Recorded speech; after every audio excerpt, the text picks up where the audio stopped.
pour comprendre le lien entre émotion et besoin, il me semble que rien n'est plus pertinent que de le vivre soi-même. Je vous propose de faire un petit retour sur vous pour vous poser cette question. Comment je me sens juste là, maintenant? Là, maintenant. Vous inquiétez pas, je ne vous demanderai pas d'y répondre en public. Mais juste faites cette expérience, posez-vous la question, comment je me sens là, juste maintenant? Et puis peu de temps après, la deuxième question c'est qu'est-ce qui se passe que je me sens, par exemple, content ou par exemple mécontent? Qu'est-ce qui se passe en moi? Et de laisser la réponse venir. Et on regarde à quoi ça sert. Quelques exemples.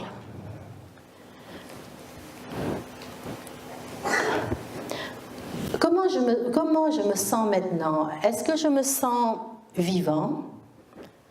Parce que je vais écouter des choses qui m'intéressent, qui m'apportent de la compréhension, de la nouveauté, et auquel cas mon besoin d'évolution dans ma vie, dans mon métier est nourri et comblé. Je peux aussi me sentir épuisée parce que je n'ai pas assez dormi, parce que je n'ai pas eu assez de repos, auquel cas mon besoin de sommeil et de repos est en manque, en souffrance comme on dit. Je peux aussi me sentir attentif parce que je vais, comme je dis tout à l'heure, comprendre un peu plus des mécanismes de résolution de conflits avec les enfants et avec les personnes qui m'entourent, et auquel cas mon besoin de comprendre est nourri.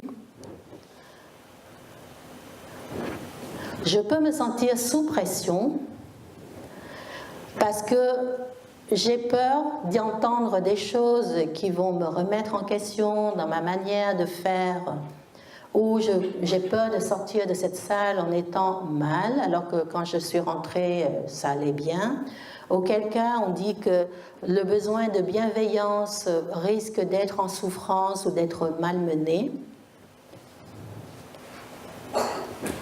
Je me sens curieux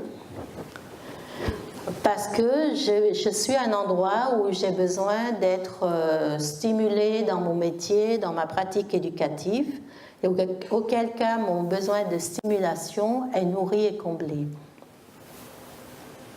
Comment vous vous sentez? Et qu'est-ce qui se passe que vous sentez, que vous ressentez ce que vous sentez?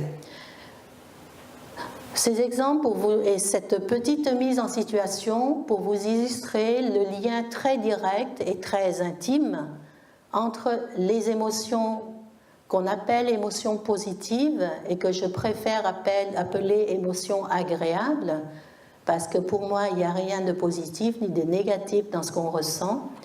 Le lien très intime et très direct entre les émotions agréables et des besoins fondamentaux qui sont nourris et comblés, et de même, le même lien direct et intime entre des émotions désagréables et des besoins fondamentaux en souffrance, non nourris, en manque. Et s'il en est de cette manière-là pour nous, il en est de même pour l'enfant.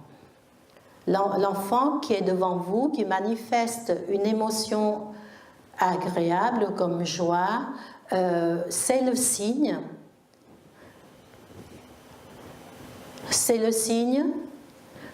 qu'un ou plusieurs besoins fondamentaux sont satisfaits, sont bien nourris, sont comblés.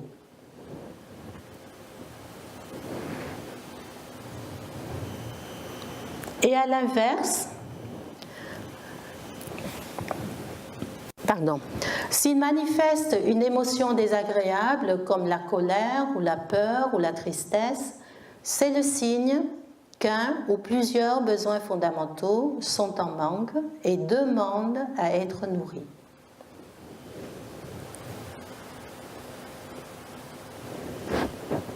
Jusque-là, est-ce qu'il y a des remarques, des questions ? des interventions. Des fois, de demander comme ça coupe l'envie. Je vais peut-être m'abstenir.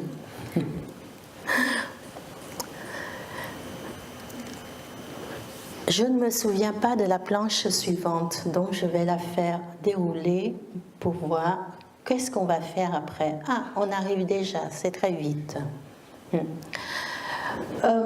J'espère qu'arriver à cet endroit, si vous voulez, ce qui est important, à mon avis, à mon sens, dans ce lien très étroit entre une émotion et un besoin fondamental ou plusieurs besoins fondamentaux, c'est que ça peut nous aider à sortir des réponses qu'on a tendance à donner à l'enfant dans des situations de conflit ou d'émotions difficiles. D'utiliser cette grille d'analyse des besoins fondamentaux peut nous permettre de mieux comprendre ce qui se passe quand un enfant est content, ou quand il est triste, ou quand il est de colère, ou quand il manifeste de la peur, qui sont les principales émotions. Ça peut, par exemple, quand vous allez en promenade avec votre enfant ou avec l'enfant que vous gardez, vous le voyez être content et joyeux.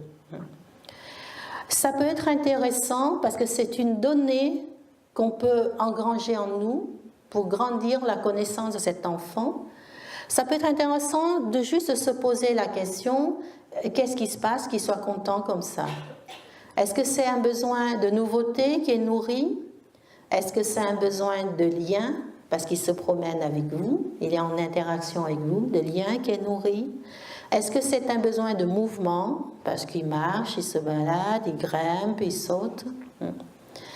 Et en quoi cette connaissance de l'enfant en des moments agréables peut-elle être importante? Elle nous permet de les utiliser pour essayer de comprendre ce qui se passe quand il va mal, quand il manifeste du déplaisir, de la fermeture, quand il est dans des attitudes conflictuelles. Ça nous aide à nous poser la question, qu'est-ce qui se passe? Il y a là plusieurs besoins fondamentaux qui sont en manque là, qui sont en demande, et ça peut nous aider à les nommer, à sentir, à essayer de deviner pour pouvoir vérifier avec l'enfant la justesse de nos réponses. Ça permet, comme je disais tout à l'heure, de sortir du même type de réponse qu'on a tendance à opposer à l'enfant. Dans le pire des cas, ça peut être va dans ta chambre, ou la punition, ou va dans le coin pour que tu te calmes. Et dans le meilleur des cas, on va taper un peu au hasard et on ne sait pas trop quoi faire pour que ça aille mieux. Ou peut-être que vous le faites déjà intuitivement, ça veut dire que sans nommer clairement le besoin, vous avez assez de connaissances de l'enfant pour pouvoir sentir que là, il faudrait faire comme ci, comme ça, et tant mieux. Et à mon avis, de nommer clairement, c'est un pas de plus vers la connaissance de l'enfant qui nourrit, à mon sens, un des besoins les plus importants chez l'enfant, mais chez l'être humain. Regardez pour vous, c'est pareil aussi, c'est le besoin d'attention.